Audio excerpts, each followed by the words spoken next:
18 अप्रैल 1912 की रात अमेरिका की न्यूयॉर्क शहर में तेज बारिश हो रही थी। रात के लगभग 9:30 बज चुके थे।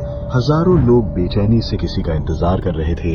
हर किसी की निगाहें समुद्र की ओर टिकी हुई थी। वो एक ऐसी रात थी जब न्यूयॉर्क दर्द और सन्नाटे से भरने वाला था। 3 दिनों से लोग एक जहाज का बेसब्री से इंतजार कर रहे थे जिसका नाम था कार्पेथिया। ये जहाज अपने साथ एक बेहद दर्दनाक कहानी लेकर आ रहा था जिसे सुनकर आज भी लोगों की रूह कांप जाती है। ये वही जहाज था जो उस त्रासदी का गवाह बना जिसमें दुनिया का सबसे मशहूर जहाज टाइटैनिक डूब गया था।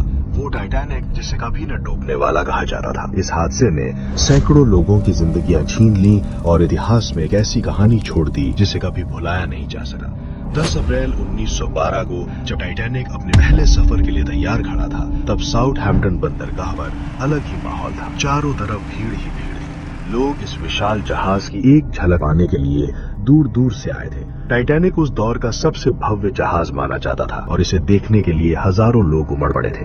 कहा जाता है कि लगभग 1 लाख से ज्यादा लोग सिर्फ इसे देखने पहुंचे थे। टाइटैनिक का आकार इतना विशाल था कि वो किसी चलती फिरती इमारत से कम नहीं लगता था। इसकी लंबाई करीब 269 मीटर और ऊंचाई लगभग 53 मीटर थी, जो किसी 8 मंजिला इमारत के बराबर थी। बाहर से जितना भव्य दिखता था, अंदर से वो उससे कहीं ज्यादा शानदार था। इसमें शानदार डाइनिंग हॉल, आलीशान कमरे, swimming pool, gym, library, Turkish bar और यहाँ तक कि नाई की दुकान भी मौजूद थी। ये जहाज केवल ऐशो आराम के लिए ही नहीं बल्कि अपनी सुरक्षा के लिए भी मशहूर था। इसे उस समय का सबसे सुरक्षित जहाज माना जाता था। लोगों का मानना था कि ये कभी डूब ही नहीं सका। इसकी बनावट ही कुछ ऐसी थी कि इसे अनसिंकेबल शिप कहा जाने लगा था। टाइटैनिक के निचले हिस्से को इस तरह डिजाइन किया गया था कि वो बेहद मजबूत बने। इसमें डबल बॉटम का इस्तेमाल किया गया था, यानी जहाज के नीचे 2 परतें थी। इसके अलावा इसे 16 वाटर टाइट कंपार्टमेंट्स में बांटा गया था। माना जाता था कि अगर इनमें से 4 कंपार्टमेंट भी पानी से भर जाएं, तब भी जहाज डूबेगा नहीं। इसी भरोसे ने लोगों को पूरी तरह निश्चिंत कर दिया था। टाइटैनिक को बनाने में करीब 3 साल का समय लगा था और इसे व्हाइट स्टार लाइन कंपनी ने तैयार किया था। ये जहाज 2 अप्रैल 1912 को पूरी तरह बनकर तैयार हुआ और कुछ ही दिनों बाद इसे अपनी पहली यात्रा पर रवाना किया गया। इस जहाज के कप्तान थे एडवर्ड जॉन स्मिथ, जो उस समय के सबसे अनुभवी और सम्मानित कप्तानों में गिने जाते थे। कहा जाता है कि ये उनकी आखिरी समुद्री यात्रा होने वाली थी, जिसके बाद वे रिटायर होने वाले थे। टाइटैनिक में कुल मिलाकर लगभग 2200 यात्री और क्रू मेंबर्स सवार थे। इनमें अमीर व्यापारी, बिजनेसमैन, आम लोग और बेहतर भविष्य की तलाश में निकले कई परिवार शामिल थे। कुछ लोग अमेरिका में नई जिंदगी शुरू करने जा रहे थे, तो कुछ सिर्फ इस भव्य जहाज की यात्रा का अनुभव लेना चाहते थे। हालांकि टाइटैनिक नया था, लेकिन इसकी यात्रा की तैयारी पूरी तरह सुरक्षित नहीं कही जा सकती थी। जहाज पर कुछ ऐसे फैसले लिए गए जो आगे चलकर भारी पड़े। दरअसल टाइटैनिक के एक अधिकारी डेविड ब्लेयर को आखिरी समय में जहाज से हटा दिया गया था। जब वो जहाज से उतरे तो गलती से वो अपने साथ एक लॉकर की चाबी ले गए, जिसमें देखने वाली दूरबीन रखी हुई थी। ये वही दूरबीन थी जिसकी मदद से आगे देखने वाले कर्मचारी दूर से आने वाले खतरों को पहचान सकते थे। उस वक्त किसी को अंदाजा नहीं था कि ये छोटी सी लापरवाही आगे चलकर कितनी बड़ी तबाही का कारण बनेगी। इसी बीच टाइटैनिक अपनी पूरी रफ्तार से समुद्र में आगे बढ़ता रहा। उसे कई बार रास्ते में बर्फीले पहाड़ों यानी आइसबर्ग की चेतावनियां मिली, लेकिन उन चेतावनियों को ज्यादा गंभीरता से नहीं लिया गया। कप्तान और कंपनी दोनों को पूरा भरोसा था कि ये जहाज किसी भी खतरे का सामना कर सकता है। जैसे जैसे टाइटैनिक आगे बढ़ता गया, समुद्र का मौसम और ठंडा होता चला गया।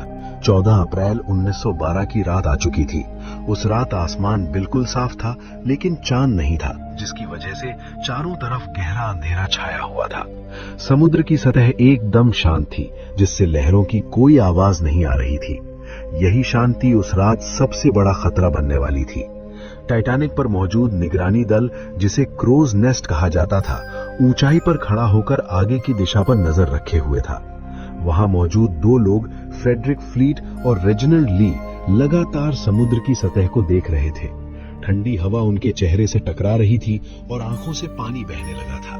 दुर्भाग्य से उनके पास दूरबीन नहीं थी जिससे वे दूर की चीजों को ठीक से देख सके। रात लगभग 11:40 हो चुके थे। तभी अचानक फ्रेडरिक लीड की नजर सामने उभरी एक विशाल काली आकृति पर पड़ी। वो एक बहुत बड़ा आइसबर्ग था। उसने तुरंत खतरे को भांपते हुए घंटी बजाई और ब्रिज पर मौजूद अधिकारियों को चेतावनी दी। आइसबर्ग सामने है। जैसे ही ये संदेश ब्रिज तक पहुंचा, वहां मौजूद अधिकारियों ने तुरंत प्रतिक्रिया दी। जहाज को मोड़ने का आदेश दिया गया और इंजनों को रिवर्स में डाल दिया गया। लेकिन टाइटैनिक इतना विशाल था कि इतनी कम दूरी में उसका रुख बदलना लगभग नामुमकिन था। कुछ ही पलों बाद तेज आवाज के साथ टाइटैनिक का दाहिना हिस्सा बर्फीले पहाड़ से टकरा गया। टक्कर बहुत तेज नहीं थी, लेकिन उसका असर बेहद गंभीर था। जहाज के नीचे का हिस्सा फट चुका था और पानी तेजी से अंदर घुसने लगा। उस पल किसी को अंदाजा नहीं था कि ये टक्कर इतिहास की सबसे भयानक समुद्री त्रासदी में बदलने वाली है। टक्कर के कुछ ही मिनटों बाद जहाज के अंदर हालात बदलने लगे। पानी तेजी से निचले हिस्सों में भरने लगा और जहाज का संतुलन बिगड़ने लगा।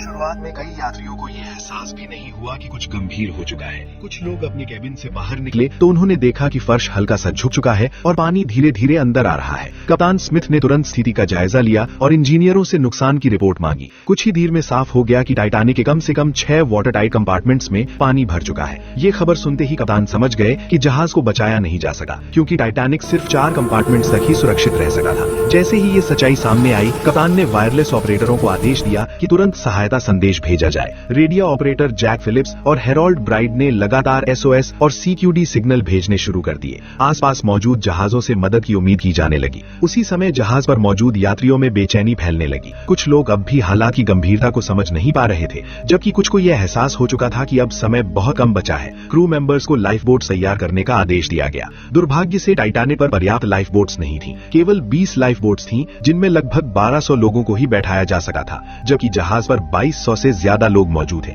शुरुआत में कई नावें आधी खाली ही उतार दी गईं, क्योंकि लोगों को अब भी यकीन नहीं हो रहा था कि जहाज सच में डूब सका है। धीरे धीरे स्थिति और भी भयावह होती गई। पानी ऊपरी डेक तक पहुंचने लगा और जहाज का अगला हिस्सा नीचे की ओर झुकने लगा। अब अफरा तफरी मच चुकी थी और हर कोई अपनी जान बचाने की कोशिश में लग गया। जैसे जैसे समय बीता गया, हालात और ज्यादा भयावह होते चले गए। जहाज का अगला हिस्सा पूरी तरह पानी में डूब चुका था और पिछला हिस्सा धीरे धीरे ऊपर उठने लगा था। डेक पर खड़े लोग फिसलने लगे थे और चीख पुकार चारों ओर फैल चुकी थी। अब सबको ये एहसास हो चुका था कि टाइटैनिक का अंत बहुत नजदीक है। लाइफ बोट्स एक एक करके समुद्र में उतारी जा रही थीं, लेकिन उनमें बैठने की जगह बेहद सीमित थी। कई लोग अपने परिवार वालों से बिछड़ गए। कुछ बच्चों को रोते हुए माओ से अलग किया गया। उस अफरा तफरी के बीच भी कुछ क्रू मेंबर्स यात्रियों की मदद करते रहे और खुद पीछे रह गए। उधर वायरलेस रूम में जैक फिलिप्स लगातार संदेश भेज रहे थे। उनके हाथ कांप रहे थे, लेकिन फिर भी वो एक पल के लिए भी रुके नहीं। उन्होंने कई बार SOS और CQD सिग्नल दोहराए। आखिरकार दूर कहीं से जवाब आया। कार्पेथिया जहाज उनकी मदद के लिए आ रहा था, लेकिन वो अभी भी कई मील दूर था। जैसे जैसे पानी ऊपर चढ़ता गया, जहाज का झुकाव बढ़ता गया। लोग फिसलते हुए समुद्र में गिरने लगे। कुछ ने तैरने की कोशिश की, लेकिन बर्फ जैसे ठंडे पानी में कुछ ही मिनटों में शरीर ने जवाब देना शुरू कर दिया। उस वक्त समुद्र का तापमान 0 से नीचे था। ऐसे पानी में इंसान मुश्किल से कुछ ही मिनट जिंदा रह सका था। कई लोग ठंड के झटके से वहीं बेहोश हो गए। चारों ओर चीखें, प्रार्थनाएं और मदद की पुकार गूंज रही थी। धीरे धीरे टाइटैनिक का पिछला हिस्सा और ऊपर उठता गया। लोग रेलिंग पकड़कर लटके हुए थे। कुछ ने आखिरी बार आसमान की ओर देखा, मानो अपनी किस्मत को स्वीकार कर रहे हों। कुछ ही देर बाद जहाज का ढांचा जोर से चरमराया और फिर इतिहास की सबसे भयानक समुद्री त्रासदी अपने अंतिम पल की ओर बढ़ने लगी। कुछ ही पलों में टाइटैनिक पूरी तरह 2 हिस्सों में टूट चुका था। जहाज का अगला हिस्सा पहले ही समुद्र की गहराई में समा चुका था, जबकि पिछला हिस्सा कुछ सेकंड तक हवा में खड़ा रहा। वो दृश्य इतना भयावह था कि जिसने भी देखा उसकी रूह कांप गई। फिर अचानक भारी आवाज के साथ टाइटैनिक का पिछला हिस्सा भी समुद्र में समा गया। रात के लगभग 2:20 हो चुके थे। विशाल जहाज, जिसे दुनिया कभी न डूबने वाला मानती थी, अब पूरी तरह अटलांटिक महासागर की गहराइयों में खो चुका था। उसके साथ ही सैकड़ों लोगों की चीखें, उम्मीदें और सपने भी उसी अंधेरे में समा गए। समुद्र की सतह पर अब केवल तैरती हुई लकड़ियां, टूटे टूटे हुए हिस्से और इंसानों की चीख पुकार बची थी। जो लोग पानी में गिरे थे वे भी ज्यादा देर तक जीवित नहीं रह पाए। बर्फ जैसे ठंडे पानी ने कुछ ही मिनटों में उनके शरीर को सुन्न कर दिया। कई लोग ठंड से बेहोश हो गए तो कई की सांसें हमेशा के लिए थम गईं। कुछ लोग ऐसे भी थे जो तैरते हुए मलबे से चिपके रहे और किसी तरह खुद को संभाले रखा, लेकिन उनके लिए भी हालात आसान नहीं थे। हर गुजरता मिनट उनकी ताकत छीन रहा था। चारों ओर केवल अंधेरा, ठंड और सन्नाटा था। करीब 1.5 घंटे बाद दूर कहीं से एक जहाज की रोशनी दिखाई देने लगी। ये कारपेथिया था जो पूरी रफ्तार से बचाव के लिए आ रहा था। जब वो घटनास्थल पर पहुंचा